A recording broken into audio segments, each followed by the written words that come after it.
దేవుని మందిరంలో ఆ ఆశీర్వాదం నీకు అర్థమైతే, దేవుని జ్ఞాపకాల్లో నువ్వు ఉంటే, నేను అంటాను ప్రతి ఆదివారం పూట 6 రోజులు కష్టపడు, 7వ రోజు బుద్ధిగా మర్యాదగా ఏం మాట్లాడదు, దేవుని సన్నిధిలోకి వచ్చి ఆయన ముఖ దర్శనం చేయి. దేవుడికి స్తోత్రం కలుగునుగాక.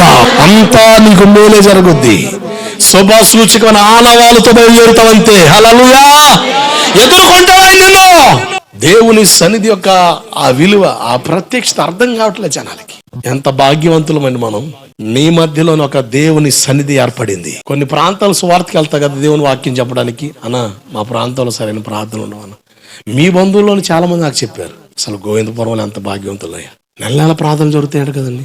ఫోన్లో చూస్తున్నామండి, ఎప్పుడు చూసినా ఏదో కోటం పెడతాను ఉంటాను. మాకు ఆదివారం ఒక్క రోజు చర్చి తెస్తాడు, ఆదివారం పూటే, మిగతా రోజులు లేవు. మేము భక్తులు బలపడలేకపోతున్నాం, అందుకని పట్టణాలకు వెళ్ళిపోవాల్సి వస్తుంది.